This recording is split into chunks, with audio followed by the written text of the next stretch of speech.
Hi dear student, Computer Fundamentals and HTML Unit 4 ആണ് നമ്മൾ discuss ചെയ്യുന്നത്. സോ ഇന്ന് നമ്മൾ ഡിസ്കസ് ചെയ്യുന്നത് ഒരു കമ്പാരിസൺ ആണ്, അല്ലെങ്കിൽ ഒരു ഇൻട്രൊഡക്ഷൻ ടു HTML, അതേപോലെ XHTML, DHTML ആൻഡ് HTTP. ഈ 4 ടോപ്പിക്കിൻ്റെ ജസ്റ്റ് ഒരു ഇൻട്രൊഡക്ഷൻ, ഇത് എന്താണെന്ന് മാത്രം പറഞ്ഞു പോവുകയാണ് ചെയ്യുന്നത്. ഓക്കെ, ജസ്റ്റ് ഒരു ഇൻട്രൊഡക്ഷൻ ആണ്. ചിലപ്പം ഒരു എക്സാമിന് ഒരു കമ്പാരിസൺ പോലെ ചോദിക്കാറുണ്ട്. So what is HTML? Introduction to HTML, അതിൻ്റെ ഫുൾ ഫോം ഒക്കെ നിങ്ങൾക്ക് ഓൾറെഡി അറിയാവുന്നതാണ്. It stands for Hypertext Markup Language. So it is used to design web pages using markup language. നമുക്കറിയാം HTML ഉപയോഗിച്ച് നമുക്ക് എന്ത് ചെയ്യാൻ പറ്റും, വെബ് പേജുകൾ ക്രിയേറ്റ് ചെയ്യാൻ പറ്റും. So HTML is the combination of hypertext and markup language. So it is hypertextiൻ്റെയും മാർക്കപ്പ് ലാംഗ്വേജിൻ്റെയും കോമ്പിനേഷൻ ആണ് അല്ലേ. അതിൽ ഹൈപ്പർടെക്സ്റ്റ് എന്താ ചെയ്യുന്നത്, it defines links between the web pages. So hypertext ഉപയോഗിച്ചിട്ട് നമ്മൾ എന്ത് ചെയ്യും, ലിങ്കുകൾ ക്രിയേറ്റ് ചെയ്യും ബിറ്റ്വീൻ വെബ് പേജസ്. അതേപോലെ markup language is used to define the text document within tag. ഒരു ടാഗിൻ്റെ അകത്തുള്ള ടെക്സ്റ്റ് ഡോക്യുമെൻറ്റ് ഡിഫൈൻ ചെയ്യാനാണ് നമ്മൾ മാർക്കപ്പ് ലാംഗ്വേജ് ഉപയോഗിക്കുന്നത്. So which defines the structure of the web page. Okay, so ഒന്ന് link create ചെയ്യാനും മറ്റത് സ്ട്രക്ചർ ഓഫ് ദി വെബ് പേജിനും വേണ്ടിയിട്ടാണ്. So this language is used to annotate, make notes for the computer text so that a machine can understand it and manipulate text accordingly. So most markup languages, example HTML, like markup languages are human readable. Language uses tags to define what manipulation has to be done on the text. So ഇവിടെ നമുക്കറിയാം ഒരുപാട് ടാഗുകൾ ഉപയോഗിച്ചിട്ടാണ് നമ്മൾ HTML web page create ചെയ്യുന്നത് അല്ലേ. Title tag, head tag അല്ലേ, paragraph tag, അങ്ങനെ ഒരുപാട് ടാഗുകൾ വെച്ചിട്ടാണ് നമ്മൾ എന്ത് ചെയ്യുന്നത്, ഈ ഒരു HTML പേജ് ക്രിയേറ്റ് ചെയ്യുന്നത്. അപ്പോൾ ആ ടാഗും കാര്യങ്ങളൊക്കെ നമ്മൾ വയ്യെ എന്താണെന്നുള്ളത് ഡീറ്റെയിൽ ആയിട്ട് പഠിക്കുന്നുണ്ട്. ഇപ്പോൾ ജസ്റ്റ് ഒരു ഇൻട്രൊഡക്ഷൻ മാത്രമാണ്. സോ ഒരുപാട് ടാഗ് ഉപയോഗിച്ചിട്ടാണ് നമ്മളൊരു വെബ് പേജ് ക്രിയേറ്റ് ചെയ്യുന്നത് using HTML. So HTML is a markup language used by the browser to manipulate text, image and other content in order to display it in the required format. So നമുക്ക് എന്ത് ചെയ്യാൻ പറ്റും, text manipulate ചെയ്യാൻ പറ്റും, അതേപോലെ image add ചെയ്യാൻ പറ്റും, videos add ചെയ്യാൻ പറ്റും, അങ്ങനെ ഒരുപാട് കണ്ടൻറ്റ്സ് ആഡ് ചെയ്യാൻ പറ്റും അല്ലേ.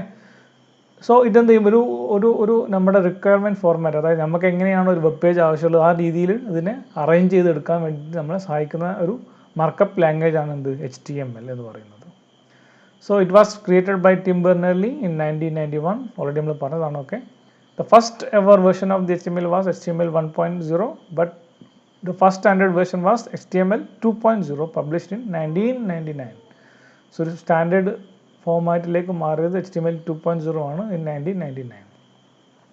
സോ ഡിഫറെൻറ്റ് വേർഷൻസും അതിൻ്റെ ഇയേഴ്സും ആണ് ഇവിടെ. HTML 1 1991, 2 1995, 3.2 97, 4.01 1999 and XHTML 2000 and HTML5 2014. So elements and tags ഇതെന്താണെന്നുള്ളതാണ് ഒരു HTML ഡോക്യുമെൻ്റ് അകത്ത് വരുന്നത്. HTML uses predefined tags and elements which tell the browser how to properly display the content അല്ലേ. നമുക്കറിയാം ഒരു വെബ് പേജിൽ ഒരുപാട് കണ്ടന്റുകൾ ഉണ്ടാവും, ടെക്സ്റ്റ് ഡോക്യുമെൻറ്റ്സ്, അതേപോലെ ഇമേജുകൾ ഉണ്ടാവും. ഇതൊക്കെ പ്രോപ്പറായിട്ട് എങ്ങനെ അറേഞ്ച് ചെയ്യണം, എങ്ങനെ ബോൾഡ്, അതേപോലെ ഹെഡിങ് ആണെങ്കിൽ കുറച്ച് സൈസ് കൂടണം, ഇങ്ങനെയുള്ള എല്ലാം നമ്മൾ പ്രീ ഡിഫൈൻ ചെയ്യുന്ന കുറച്ച് ടാഗുകൾ ഉപയോഗിച്ചിട്ടാണ്. Okay, so remember to include closing tag. So ഒരു ടാഗ് എന്ന് പറഞ്ഞാൽ ഒരു ഓപ്പണിംഗ് ടാഗും ഒരു ക്ലോസിംഗ് ടാഗും ഉണ്ട്, അതില്ലാത്ത ടാഗുകളുണ്ട്.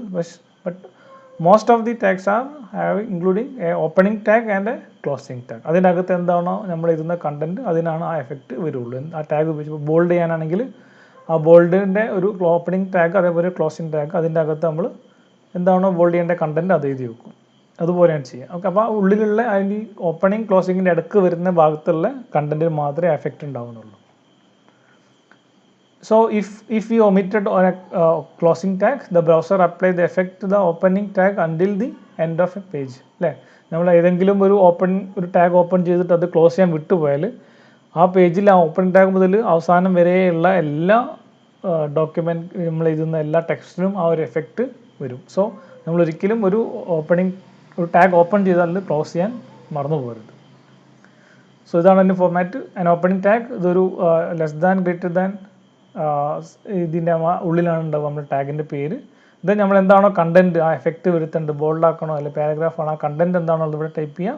ദെൻ ക്ലോസിംഗ് ടാഗ് എന്ന് പറഞ്ഞാൽ ഈ ഓപ്പൺ ടാഗ് എങ്ങനെയാണോ നമ്മൾ സ്റ്റാർട്ട് ചെയ്തത് അതേപോലെ തന്നെയാണ് കണ്ടൻറ്റും സെയിം, ഉള്ളിൽ എഴുതുന്നതും സെയിം ആണ്, പക്ഷേ ഇവിടെ ഒരു ബാക്ക് സ്ലാഷ് ഉണ്ടാവും. സോ ഇത് മാത്രമാണ് ക്ലോസിംഗ് ടാഗിനെ ഓപ്പണിംഗ് ടാഗിൻ്റെയും ഡിഫറെൻ്റ് ആക്കുന്നത്. സോ എല്ലാ ടാഗിനും ഇതുപോലെ ഒരു ഓപ്പണിംഗ് ടാഗ് ഉണ്ടാവും, കണ്ടൻറ്റ് അതെന്താണോ കണ്ടൻറ്റ്, ദെൻ ക്ലോസിംഗ് ടാഗിന് നമ്മളൊരു / ഉപയോഗിച്ചിട്ട് ബാക്കിയെല്ലാം സെയിം തന്നെയാണ്. ഇത് ഓർത്ത് വെക്കുക. ഓക്കെ, ഒരു എക്സാമ്പിളാണ് ഹെഡ് എന്നുള്ളൊരു ടാഗാണ്. സോ ഹെഡിനുള്ള ലെസ് ദാൻ അകത്ത് ഞാൻ ഹെഡ് എന്ന് എഴുതി. സോ ഹെഡിങ് ആണ് മീൻ ചെയ്യുന്നത്.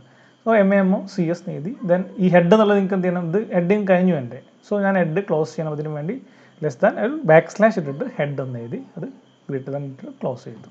സോ ഇതാണ് അതിൻ്റെ ഒരു ഫോർമാറ്റ്, ടാഗിൻ്റെ ഫോർമാറ്റ്. സോ HTML പേജ് സ്ട്രക്ചറാണ്. ഒരു HTML പേജ് എങ്ങനെയാണ് ഉണ്ടാവുക എന്നാണ്. The basic structure of an HTML page slide out below. ഒരു ഫിഗർ ഞാൻ കൊടുക്കുന്നുണ്ട് ഇവിടെ. ആദ്യം ഒരു ഡോക് ടൈപ്പ് HTML ഉണ്ടാവും. ലെസ് ദാൻ ഗ്രീറ്ററിൻ്റെ അകത്താണ് എല്ലാ ടാഗും വരുന്നത്. എന്തിനാണ്? ഈ ലെസ് ദാൻ ഗ്രീറ്ററിൻ്റെ അകത്താണ്. ഓക്കെ, സോ ഈ ഡോക് ടൈപ്പ് എന്നുള്ളത് ഓപ്ഷനിലാണ്. അത് എന്താണെന്ന് വെച്ചാൽ നമ്മൾ ഏത് വേർഷൻ ഓഫ് HTML ആണ് യൂസ് ചെയ്യുന്നത് അറിയാൻ വേണ്ടിയിട്ടാണ് ഈ ഡോക് ടൈപ്പ് ഉപയോഗിക്കുന്നത്. സോ ഇത് നിർബന്ധമില്ല സ്റ്റെപ്പിൽ. ഓക്കെ, ദെൻ നമ്മളിവിടെ സ്റ്റാർട്ട് ചെയ്യേണ്ടത് HTML, അതേപോലെ അത് ക്ലോസ് ചെയ്യുന്ന /HTML. അതിനകത്ത് വേണം നമ്മുടെ എല്ലാ കണ്ടൻറ്റും വരാൻ വേണ്ടി. അപ്പോൾ ഏതൊരു HTML ഡോക്യുമെൻറ്റ് സ്റ്റാർട്ട് ചെയ്യൽ നമ്മൾ എന്ത് ടാഗ് വെച്ചിട്ടാണ്? ഈ HTML എന്നുള്ള ടാഗ് വെച്ചിട്ടാണ്. It's is a root element. So അത് നമ്മൾ സ്റ്റാർട്ട് ചെയ്യുമ്പോൾ തന്നെ അതിനൊരു ക്ലോസിംഗ് ഉണ്ടാവണം അല്ലേ? ഞാൻ നേരത്തെ പറഞ്ഞ പോലെ every tag should have a closing tag. Then രണ്ടാമത്തത് ഹെഡ് എന്നുള്ള ടാഗ് ഞാൻ ചർച്ച ചെയ്തു. Use to contain page HTML metadata. Then അതിൻ്റെ അകത്ത് ഞാൻ അഗെയിൻ ഒരു ഓപ്പണിംഗ് ടാഗാണ് title. Then title of the page എന്താണോ അത് ഞാൻ ഇവിടെ ടൈപ്പ് ചെയ്തു. ദെൻ ഒരു ക്ലോസിംഗ് ടാഗ് കൊടുത്തു. ടൈറ്റിൽ ഞാൻ ക്ലോസ് ചെയ്യേണ്ട ആവശ്യമുണ്ട്. സോ അത് ക്ലോസ് ചെയ്യാൻ വേണ്ടി / ഇട്ടിട്ട് ടൈറ്റിലിന് എഴുതി അയച്ചു. Okay, this means for title of the HTML page. Then ഈ ഹെഡ് എന്നുള്ളത് നിങ്ങൾക്ക് എന്ത് ചെയ്യണം, ഹെഡിങ് കഴിഞ്ഞു ഇവിടെ, അത് ക്ലോസ് ചെയ്യാൻ വേണ്ടിയിട്ട് /head കൊടുത്തു. അപ്പം ഈ ഓപ്പണിംഗ് ചെയ്ത ടാഗ് ഞാൻ ഇവിടെ ക്ലോസ് ചെയ്തു. ദെൻ ബോഡി പാർട്ടിൽ വരുന്ന എന്താണോ അതാണ് നമ്മുടെ വെബ് പേജിൻ്റെ അകത്ത് വരിക. സോ ബോഡി എന്നുള്ളൊരു ടാഗ് ഞാൻ സ്റ്റാർട്ട് ചെയ്തു. Whole content of the HTML, നമ്മുടെ HTML കണ്ടൻറ്റ് എന്താണോ നമുക്കുള്ളത് അതാണ് ഇതിൻ്റെ അകത്ത് ബോഡി പാർട്ടിലാണ് നമ്മൾ എഴുതി കൊടുക്കുക. ഓക്കെ, ദെൻ ഞാനൊരു ഓപ്പണിംഗ് ഇതിന് ടാഗ് ഓപ്പൺ ചെയ്യുകയാണ്. ഇവിടെ H1 എന്നാൽ ഹെഡിങ്ങിൻ്റെ സൈസ് കാണിക്കാൻ വേണ്ടിയിട്ടാണ്, അല്ലെങ്കിൽ അതിൻ്റെ ഒരു ഹെഡിങ് എത്ര സൈസിൽ വേണമെന്ന് കാണിക്കാൻ വേണ്ടിയാണ്. H1, H2, H3, H6 വരെയുണ്ട്. നമ്മൾ ഡീറ്റെയിൽ ആയിട്ട് പിന്നെ പറയും. ഇതൊരു ഒരു എക്സാമ്പിൾ മാത്രമാണ്. സോ ഒരു ഓപ്പണിംഗ് ടാഗ് അത് ക്ലോസ് ചെയ്തു. ഇവിടെ HTML ഹെഡിങ് ടാഗാണത്. അതേപോലെ ഒരു P, this is A paragraph. ഒരു പാരഗ്രാഫ് ടാഗാണ്. ഈ പിയും അത് ക്ലോസ് ചെയ്യുന്നത് /p. ദെൻ ഈ ബോഡി നമ്മളിവിടെ സ്റ്റാർട്ട് ചെയ്തുകൊണ്ട് അത് ഇവിടെ ക്ലോസ് ചെയ്യണം, ഇവിടെ ക്ലോസിംഗ് ടാഗ്. ദെൻ HTML ഇവിടെ സ്റ്റാർട്ട് ചെയ്തിട്ടുണ്ട്, ഇവിടെ ക്ലോസ് ടാഗ്. സോ ഇതാണ് ഒരു ബേസിക് HTML പേജിൻ്റെ സ്ട്രക്ചർ എന്ന് പറയുന്നത്. Okay, so an HTML document can be created using any text editor. ഏത് ടെക്സ്റ്റ് എഡിറ്റർ ഉപയോഗിച്ചിട്ട് നമുക്ക് എന്ത് ചെയ്യാൻ പറ്റും, ഒരു HTML ഡോക്യുമെൻറ്റ് നമുക്ക് ക്രിയേറ്റ് ചെയ്യാൻ പറ്റും. ബേസിക്കലി നമ്മൾ വിൻഡോസിലൊക്കെ നോട്ട് പാഡ് ഉപയോഗിച്ചിട്ടാണ് എന്ത് ചെയ്യുന്നത്, ഈ HTML ഡോക്യുമെൻറ്റ് നമ്മൾ ക്രിയേറ്റ് ചെയ്യുന്നത്. സോ നമ്മൾ വേണ്ട കണ്ടൻറ്റ് ഈ ടാഗുകളൊക്കെ ഉപയോഗിച്ച് ടൈപ്പ് ചെയ്തതിന് ശേഷം അത് സേവ് ചെയ്യുമ്പം സേവ് ആസ് അടിച്ചിട്ട് നിങ്ങൾ എന്ത് ചെയ്താൽ മതി, ഫയൽ നെയിം .html അല്ലെങ്കിൽ ഫയൽ നെയിം .htm എന്ന് ടൈപ്പ് ചെയ്താൽ അത് HTML ഡോക്യുമെൻ്റ് ആയിട്ട് സേവ് ചെയ്യും. പിന്നെ നമ്മൾ തുറക്കുന്നത് ഒരു ബ്രൗസറിലേക്കായിരിക്കും അത്. സോ അത് സേവ് ചെയ്യുമ്പോഴാണ് നമ്മൾ HTML ഫോർമാറ്റിലേക്ക് മാറ്റുന്നത്. അതിന് ഫയൽ നെയിം .html എന്ന് ടൈപ്പ് ചെയ്ത് കൊടുക്കുക. Okay, once save as an HTML document, the file can be opened as a web page in the browser. So basic built-in text editor and Notepad for Windows and text edit for Macs. Notepad വെച്ചിട്ട് നമുക്ക് എന്ത് ചെയ്യാൻ പറ്റും, ഈ ഒരു HTML document നമുക്ക് create ചെയ്യാൻ പറ്റും. So basic text editor are entirely sufficient for when you are just getting started. So നമുക്കൊരു നോട്ട് പാഡൊക്കെ മോർ ദാൻ ഇനഫാണ് ഒരു വെബ് പേജ് ക്രിയേറ്റ് ചെയ്യാൻ. അല്ലെങ്കിൽ സ്റ്റാർട്ട് ചെയ്യുന്നത് നമുക്ക് എന്ത് ചെയ്യാം, ഒരു നോട്ട് പാഡൊക്കെ ബേസിക്കലി ഓക്കെയാണ്. പക്ഷേ നമ്മൾ കുറച്ചും കൂടെ ഹയർ വെർഷൻ അല്ലെങ്കിൽ കുറച്ചും കൂടെ കോംപ്ലിക്കേറ്റഡ് ആയിട്ടുള്ള വെബ് പേജ് ക്രിയേറ്റ് ചെയ്യുകയാണെങ്കിൽ കുറച്ചും കൂടെ ഫീച്ചർഡ് ആയിട്ടുള്ള ടെക്സ്റ്റ് എഡിറ്റേഴ്സ് യൂസ് ചെയ്യുന്നതാണ് നല്ലത്. നോട്ട് പാഡ് ++, അങ്ങനെയുള്ള ഏതെങ്കിലും ഒരു ഡോക്യുമെൻറ്റ് അല്ലെങ്കിൽ ടെക്സ്റ്റ് എഡിറ്റർ ഉപയോഗിക്കുകയാണെങ്കിൽ ഒന്നും കൂടെ ഈസി ആയിട്ട് നിങ്ങൾക്ക് എന്ത് ചെയ്യാൻ പറ്റും, ഈ കാര്യങ്ങളൊക്കെ ചെയ്യാൻ പറ്റും. എല്ലാ കാര്യങ്ങളും നിങ്ങൾക്ക് നോട്ട് പാഡിൽ തന്നെ ചെയ്യാൻ പറ്റും. പക്ഷേ കുറച്ചും കൂടെ ഫീച്ചർ കൂടിയ ഒരു ടെക്സ്റ്റ് എഡിറ്റർ ആണെങ്കിൽ അത് കുറച്ചും കൂടി സൗകര്യമായിരിക്കും നിങ്ങൾക്ക്. ഓക്കെ, അത് നമുക്ക് വയ്യെ നിങ്ങൾ ലാബൊക്കെ ചെയ്യുമ്പോൾ ക്ലിയർ ആവും അത്. So features of HTML, it is easy to learn and easy to use. It is a platform independent. So എല്ലാ പ്ലാറ്റ്ഫോമിലും വർക്ക് ചെയ്യും ഒരു HTML കോഡ് എന്നുള്ളത്. So image, video and audio can be added to a web page. Hypertext can be added. Link കൊടുക്കാൻ പറ്റും നമുക്ക്. So it is a markup language. So why learn HTML? നമ്മൾ എന്തിനാണ് HTML പഠിക്കുന്നതാണ്. So it's a simple markup language. It implementation is easy ആയിട്ട് നിങ്ങൾക്കത് implement ചെയ്യാൻ പറ്റും. Okay, so it is used to create a website. It help in developing fundamental about web programming. Web പ്രോഗ്രാമിൻ്റെ fundamentals develop ചെയ്യാൻ വേണ്ടി help ചെയ്യുന്ന ലാംഗ്വേജാണ് HTML. So boost professional career. നിങ്ങൾക്ക് HTML ഉപയോഗിച്ച് വെബ് പേജ് ക്രിയേഷനും കാര്യങ്ങളൊക്കെ ഒരു ബേസിക് ധാരണ ഇവിടെ നിന്ന് തന്നെ ഉണ്ടായി കിട്ടും. So advantages: HTML used to build websites. It is supported by all browsers. എല്ലാ ബ്രൗസറും സപ്പോർട്ട് ചെയ്യും. It can be integrated with other languages like CSS, JavaScript. ഇതൊക്കെ ഞങ്ങൾ വയ്യെ നമ്മൾ പഠിക്കും. CSS നമുക്ക് ഇവിടെ തന്നെ പഠിക്കാനുണ്ട്. ഓക്കെ, ഈ സെമസ്റ്ററിൽ തന്നെ പഠിക്കാനുണ്ട്. Disadvantages: HTML can only be create a static web page. Static web പേജും ഡൈനാമിക് വെബ് പേജും ഓൾറെഡി പറഞ്ഞതാണ്. സോ HTML ഉപയോഗിച്ച് നമുക്ക് ബേസിക്കലി സ്റ്റാറ്റിക് വെബ് പേജ് മാത്രമേ ക്രിയേറ്റ് ചെയ്യാൻ പറ്റുള്ളൂ. For dynamic web page other language have to be used. A large amount of code has to be written to create simple web page. ഒരു web page create ചെയ്യാൻ തന്നെ നമുക്ക് ഒരുപാട് അധികം code HTML code ചെയ്യേണ്ടി വരും. Security feature is not good.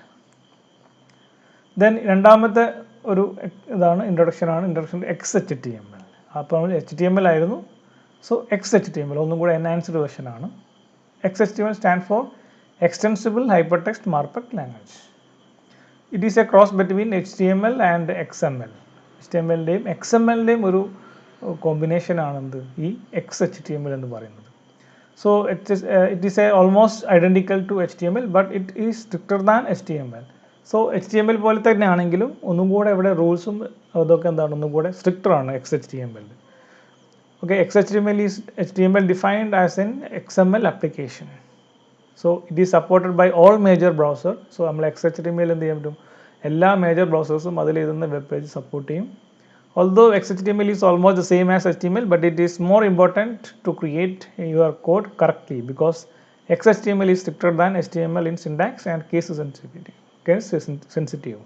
So ഈ XHTML ഉള്ളത് കുറച്ചും കൂടെ സ്ട്രിക്റ്റർ ആണെന്ന് നേരത്തെ പറഞ്ഞു. കാരണം അത് കറക്റ്റ് സിൻടാക്സുകളൊക്കെ കറക്റ്റ് അല്ലെങ്കിൽ അത് എറർ കാണിക്കും. അതേപോലെ കേസ് സെൻസിറ്റീവ് ആണ്. നേരത്തെ HTML ആണെങ്കിൽ അത് കേസ് സെൻസിറ്റീവ് അല്ല, പക്ഷേ XHTML ആണെങ്കിൽ അതെന്താണ് കേസ് സെൻസിറ്റീവ് ആണ്. ഒന്ന് ഓർത്ത് വെക്കുക. സോ നിങ്ങൾ എന്തെങ്കിലും ഒരു ടോപ്പിക് അല്ലെങ്കിൽ ഒരു ടാഗും കാര്യങ്ങളൊക്കെ ടൈപ്പ് ചെയ്യുമ്പോൾ അത് കേസ് സെൻസിറ്റീവ് ആണെന്നുള്ളത് പ്രത്യേകം ഓർത്ത് വെക്കുക ഇൻ XHTML. ഇത് കമ്പയർ ചെയ്ത് പഠിക്കുക HTML-ഉം XHTML-ഉം ഒക്കെ. So XHTML documents are well formed ആണ്. ഒന്നുകൂടെ സ്ട്രിക്റ്റ് ആണെന്ന് ഓൾറെഡി പറഞ്ഞു. It is all well formed ആണ്.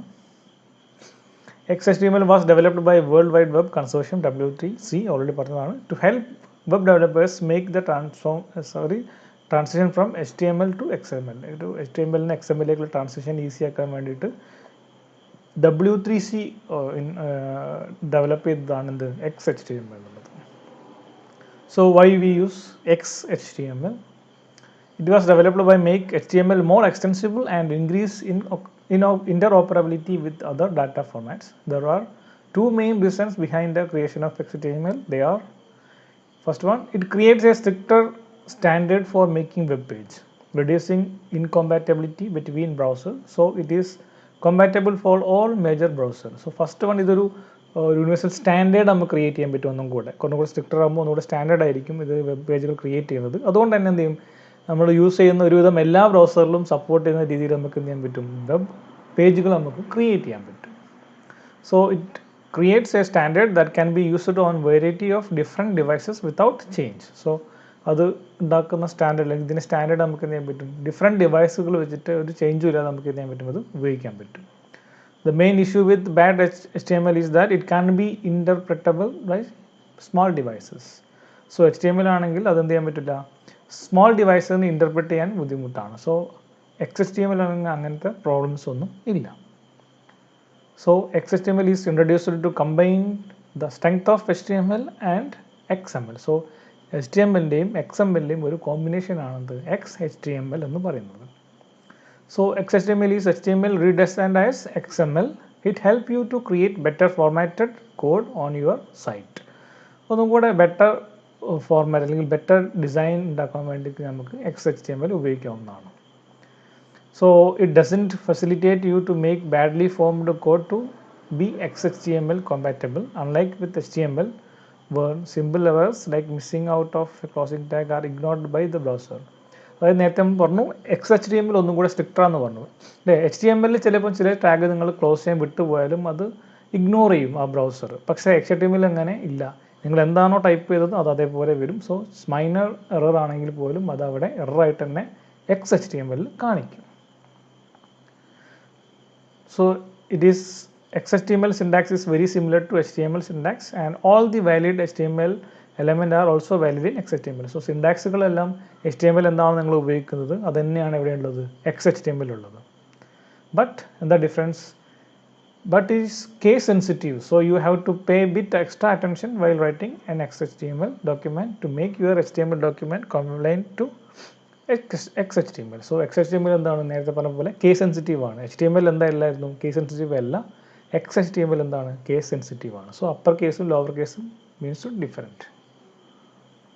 Attributes cannot be short timed അല്ലേ. ഇവിടെ നമുക്ക് എന്ത് ചെയ്യാൻ പറ്റില്ല, ആട്രിബ്യൂട്ട്സിനെ ഷോർട്ട് ചെയ്തിട്ട് എഴുതാൻ പറ്റില്ല. All tags must be properly nested. ഇവിടെ നെസ്റ്റഡ് ടാഗുകൾ ഉപയോഗിക്കുകയാണ്. അത് ഒരു ടാഗിൻ്റെ അകത്ത് വേറെ ടാഗ് ഉപയോഗിക്കുന്നതാണ് നമ്മൾ നെസ്റ്റഡ് ടാഗ് എന്ന് പറയുന്നത്. അത് പ്രോപ്പറായിട്ട് നമ്മൾ എന്ത് ചെയ്യണം, മെയിൻറ്റെയിൻ ചെയ്ത് പോകണം, അല്ലെങ്കിൽ അത് എറർ കാണിക്കും in XHTML. So nesting must be proper. You must remember the following importance point while writing the new XHTML document or converting existing HTML document into XHTML documents. എന്തൊക്കെയാണത്?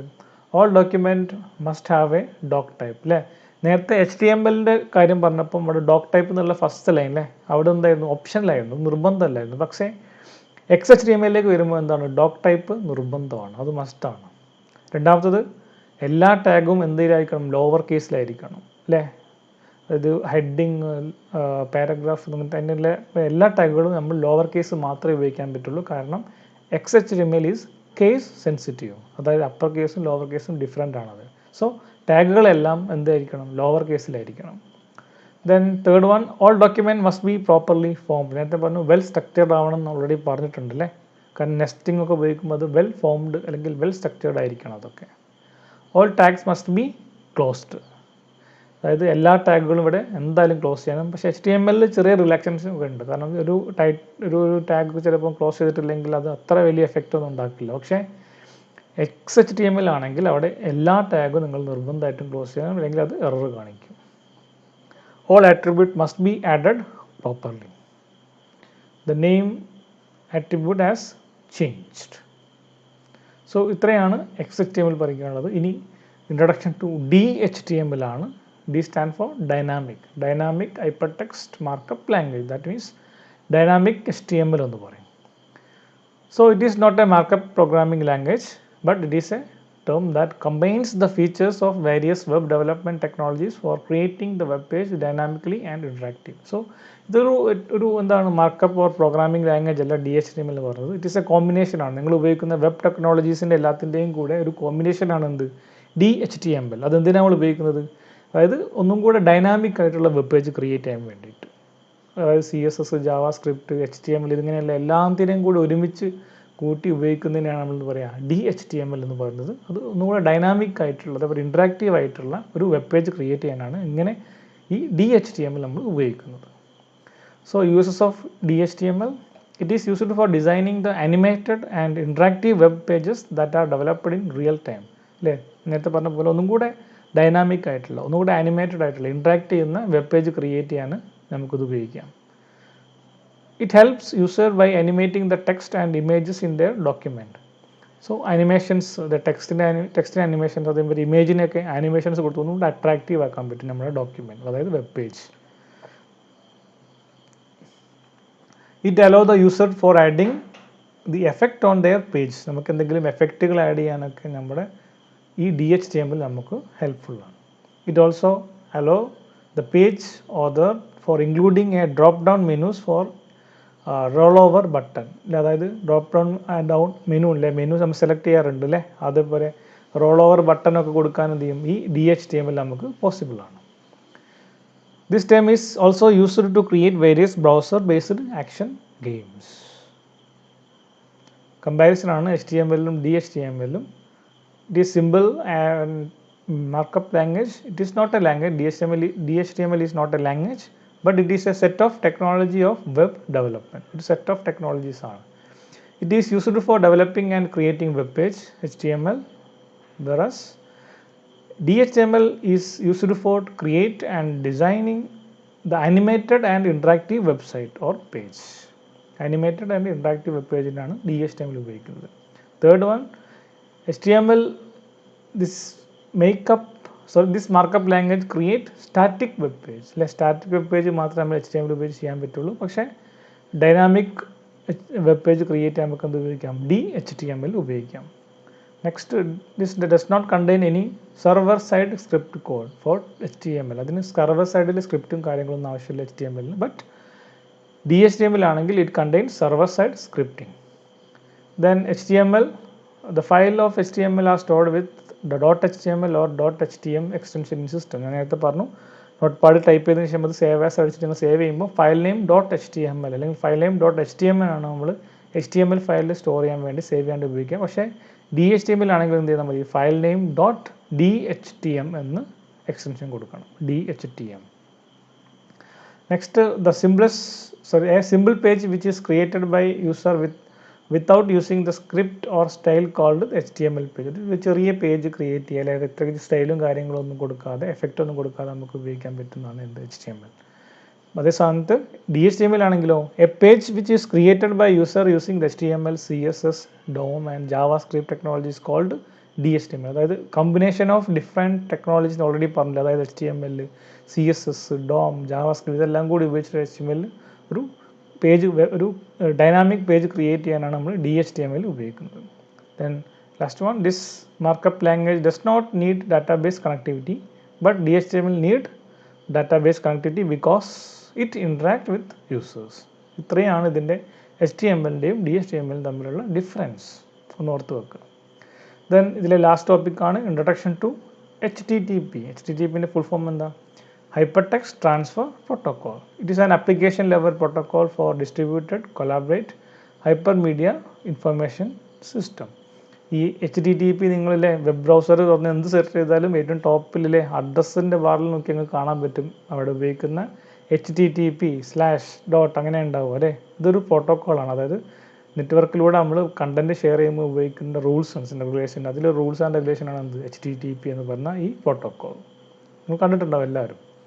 So this is the foundation for data communication for the World Wide Web Internet since 1919. So data communication ഏറ്റവും വലിയ foundation ആണ്. ഇപ്പോഴും നമ്മൾ ഉപയോഗിക്കുന്നത് HTTP തന്നെയാണ് അല്ലേ? It is a generic and stateless protocol which can be used for other purpose as well, using extension of its requested method, error codes and headers. Basically, HTTP is a TCP/IP based communication protocol. Means അതൊരു കമ്മ്യൂണിക്കേഷന്, അത് internet വർക്കിൻ്റെ കേസിലൊക്കെ വരുന്നൊരു കമ്മ്യൂണിക്കേഷനാണ്, protocols ആണ് എന്ത്? TCP/IP എന്ന് പറയുന്നത് ഒരു മോഡലാണ്, കമ്മ്യൂണിക്കേഷൻ മോഡലാണ്. സോ അതിൽ വരുന്ന പ്രോട്ടോക്കോളാണ് എന്ത്? HTTP എന്നുള്ളത്. That is used to deliver data, HTML file, image file, query result etcetera ഇതൊക്കെ ഡെലിവർ ചെയ്യാൻ വേണ്ടി ഉപയോഗിക്കും on the world wide web. So www നമ്മൾ ഡാറ്റ ഡെലിവർ ചെയ്യാൻ വേണ്ടി ഉപയോഗിക്കുന്ന സെറ്റ് ഓഫ് പ്രോട്ടോക്കോളാണ് എന്ത്?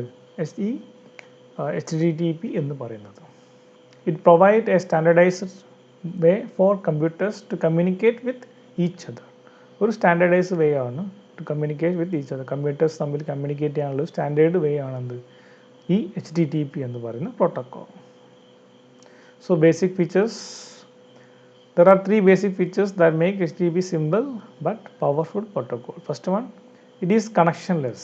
നമുക്ക് ഡയറക്റ്റ് കണക്ഷൻസ് ഒന്നും ആവശ്യമില്ല. എപ്പോഴാണോ ഡാറ്റ ട്രാൻസ്ഫർ ചെയ്യുന്നത് അപ്പോൾ മാത്രം കണക്ഷൻ എസ്റ്റാബ്ലിഷ് ചെയ്യും, അതിനുശേഷം അത് ഡ്രോപ്പ് ചെയ്യും. അങ്ങനെയാണ് ഇത് വർക്ക് ചെയ്യുന്നത്. സോ HTTP ക്ലയൻറ്റ്, അതായത് നമ്മൾ ഒരു ബ്രൗസർ അല്ലേ, ഒരു ക്ലയൻ്റ് ആണ്. A browser initiate an HTTP request and after a request is made the client wait for the response അല്ലേ. ക്ലയൻറ്റ് എന്ത് ചെയ്യും? അതായത് ബ്രൗസർ ഉപയോഗിച്ചിട്ട് എന്ത് ചെയ്യും? ഒരു സാധനം റിക്വസ്റ്റ് കൊടുക്കും using HTTP protocol. The server process the request and send the response back after which client disconnect the connect. അതായത് ഇവിടെ കണക്ഷൻലെസ് എന്ന് പറയാൻ കാരണം എപ്പോഴാണോ ബ്രൗസറിന്, അതായത് യൂസർക്ക് ഒരു കണക്ഷൻ എസ്റ്റാബ്ലിഷ് ചെയ്യേണ്ടത് അല്ലെങ്കിൽ ഒരു കണ്ടൻറ്റ് ആവശ്യമുള്ളത്, അയാൾ ജസ്റ്റ് ബ്രൗസറിൽ അത് റിക്വസ്റ്റ് ചെയ്യും. ക്ലയൻറ്റ്, അതിനാണ് ക്ലയൻറ്റ് എന്ന് പറയുന്നത്. ക്ലയൻറ്റ് റിക്വസ്റ്റ് ചെയ്യും. അപ്പോൾ എന്ത് ചെയ്യും? ആ റിക്വസ്റ്റ് നേരെ എവിടേക്ക് പോകും? ഈ സെർവറിലേക്ക് പോകും, സെർവർ അനുസരിച്ച് ഒരു റിപ്ലൈ കൊടുക്കും. അപ്പോൾ അവിടെ ഒരു കണക്ഷൻ ഉണ്ടാകുന്നുണ്ട്. അത് ഈ റിപ്ലൈ കിട്ടുന്നതോടുകൂടി ആ കണക്ഷൻ എന്ത് ചെയ്യും, ഡിസ്കണക്ട് ചെയ്യും. അതായത് എപ്പോഴാണോ കമ്മ്യൂണിക്കേഷൻ നടക്കുന്നത് അപ്പം മാത്രമേ അവിടെ എന്തുള്ളൂ, കണക്ഷൻ എസ്റ്റാബ്ലിഷ് ചെയ്യുന്നുള്ളൂ. Only for that data transferring. ക്ലയൻറ്റിൽ നിന്ന് റിക്വസ്റ്റ് പോകാനും ആ റിക്വസ്റ്റിനനുസരിച്ചുള്ള റെസ്പോൺസ് കിട്ടാനുള്ള സമയത്ത് മാത്രമേ കണക്ഷൻ ഉള്ളൂ. അത് കഴിഞ്ഞാൽ അത് ഡിസ്കണക്ട് ചെയ്യും. സോ അതുകൊണ്ടാണ് ഇതിനെ കണക്ഷൻ ലെസ് എന്ന് പറയുന്നത്. So client and server knows about each other during current request and response only. നേരത്തെ പറഞ്ഞ പോലെ ക്ലയൻറ്റ് റിക്വസ്റ്റ് ചെയ്ത് അത് റെസ്പോൺസ് കിട്ടുന്നവരെ മാത്രമേ അവിടെ എന്തുള്ളൂ, ഒരു കണക്ഷൻ എസ്റ്റാബ്ലിഷ്ഡ് ആവുന്നുള്ളൂ. അതിനുശേഷം അത് എന്ത് ചെയ്യും, ഓട്ടോമാറ്റിക്കലി ഡിസ്കണക്ട് ആവും. Further request are made on new connection like client and server are new to each other. അതിനുശേഷം സെർവറും ക്ലയൻറ്റും പിന്നെയും എന്തെങ്കിലും കമ്മ്യൂണിക്കേഷൻ ഉണ്ടെങ്കിൽ ഒരു ന്യൂ ഏജൻ്റ് ആയിട്ട് അല്ലെങ്കിൽ ന്യൂ കണക്ഷൻസ് ആയിട്ട്, അല്ലെങ്കിൽ അങ്ങോട്ടും ഇങ്ങോട്ടും പുതിയ ആൾക്കാരെ പോലെ അത് പിന്നെയും കണക്ഷൻ എസ്റ്റാബ്ലിഷ് ചെയ്യണം. അതാണ് HTTPൻ്റെ ഫസ്റ്റ് ഒരു റൂൾ ഫീച്ചർ. രണ്ടാമത്തത് it is media independent. It means any type of data can be sent by HTTP as long as both the client and server knows how to handle the data content. അല്ലേ, നിങ്ങൾക്ക് ഈ text transfer ചെയ്യാൻ പറ്റും അല്ലേ, HTTP വെച്ചിട്ട് image, video, ഇതെല്ലാം എന്ത് ചെയ്യാൻ പറ്റും, ഈ പ്രോട്ടോക്കോൾ വെച്ചിട്ട് നിങ്ങൾക്ക് ട്രാൻസ്ഫർ ചെയ്യാൻ പറ്റും. So it is media independent ആണ്. അതായത് ക്ലയൻറ്റിനും സെർവറിനും ആ പെർട്ടിക്കുലർ മീഡിയ ആക്സസ് ചെയ്യാൻ പറ്റും എന്നുള്ളത് കേപ്പബിൾ ആണ് എങ്കിൽ ഈ പ്രോട്ടോക്കോൾ ഉപയോഗിച്ച് നിങ്ങൾക്ക് എന്ത് ചെയ്യാൻ പറ്റും, ഈ ഡാറ്റ ഏത് ടൈപ്പ് ഓഫ് മീഡിയ ആണെങ്കിലും അത് സെൻഡ് ചെയ്യാൻ പറ്റും. അത് ടെക്സ്റ്റ് ആവാം, ഇമേജ് ആവാം, വീഡിയോ ആവാം, ഓഡിയോ ആവാം, ഏതും ആവാം. അത് ക്ലയൻറ്റിനും സെർവറിനും സപ്പോർട്ട് ചെയ്യാൻ പറ്റുമെങ്കിൽ, ഹാൻഡിൽ ചെയ്യാൻ പറ്റുമെങ്കിൽ നമുക്ക് ട്രാൻസ്ഫർ ചെയ്യാനും പറ്റും using this protocol. So it is required for the client as well as the server to specify the content type using appropriate MIME type. Then രണ്ടാമത്തെ പ്രോപ്പർട്ടിയാണ്, ഫീച്ചറാണ്, it is stateless. Means as mentioned above, HTTP is connectionless and it is direct result of HTTP being stateless protocol. Connection ഇല്ലാത്തതുകൊണ്ട് തന്നെ അതിനെന്താണ്, പ്രത്യേകിച്ച് state ഒന്നുമില്ല. It is A stateless protocol ആണ് HTTP എന്ന് പറയുന്നത്. The server and client R aware of each other only during A current request. അല്ലേ, ഒരു പർട്ടിക്കുലർ കമ്മ്യൂണിക്കേഷന് വേണ്ടി മാത്രമേ ആര് തമ്മിൽ ഒരു ഒരു ഒരു കണക്ഷൻ ഉണ്ടാവുന്നുള്ളൂ, ക്ലയൻറ്റും സെർവറും തമ്മിൽ അല്ലേ. സോ ആ ടൈമിൽ മാത്രമേ അവർ അങ്ങോട്ടും ഇങ്ങോട്ടും അവെയർ ആവുന്നുള്ളൂ. അതിനുശേഷം അവർ ടോട്ടലി സ്ട്രേഞ്ചേഴ്സ് ആണ്, disconnect ചെയ്യുന്നതുകൂടി. Afterward, both of them forget about each other. Due to this nature of protocol, neither the client nor the browser can retain information between different requests across the web pages. അതായത് ഓരോ സമയത്തും അവർ ആ particular കമ്മ്യൂണിക്കേഷന് വേണ്ടി മാത്രമേ അവിടെ ഒരു bond അല്ലെങ്കിൽ ഒരു കണക്ഷൻ എസ്റ്റാബ്ലിഷ് ചെയ്യുന്നുള്ളൂ. അതിനുശേഷം അത് ഡിസ്കണക്ട് ചെയ്യുന്നുണ്ട്. അതുകൊണ്ട് തന്നെ അതിൽ എന്തൊക്കെ റിക്വസ്റ്റുകളാണ് നടന്നത് അല്ലെങ്കിൽ എന്തൊക്കെ റെസ്പോൺസുകൾ കിട്ടിയിട്ടുണ്ട് എന്നുള്ളതൊന്നും അവിടെ നമുക്ക് എന്ത് ചെയ്യാൻ പറ്റില്ല, അറിയാൻ ഈ പെർട്ടിക്കുലർ പ്രോട്ടോക്കോളിൽ പറ്റില്ല. അതുകൊണ്ടാണ് അതിന് സ്റ്റേറ്റ്ലെസ് എന്ന് പറയുന്നത്. ഇത്രയാണ് നമുക്കൊന്ന് മെയിനായിട്ട് ഡിസ്കസ് ചെയ്യാനുള്ളത്. ഒരു കമ്പാരിസൺ മാത്രമാണ് അല്ലേ, HTML, XHTML, DHTML, അതേപോലെ പ്രോട്ടോക്കോൾ HTTP എന്നുള്ള പ്രോട്ടോക്കോൾ. ഇത്രയും വളരെ സിമ്പിളാണ്. കമ്പാരിസൺ ചിലപ്പോൾ എക്സാം ചോദിക്കാറുണ്ട്. അപ്പം അത് നല്ലപോലെ നോക്കാം. എന്തെങ്കിലും സംശയം നമുക്ക് ബാക്കി പിന്നെ ഡിസ്കസ് ചെയ്യാം. തൽക്കാലം സ്റ്റോപ്പ് ചെയ്യാം. Thank you.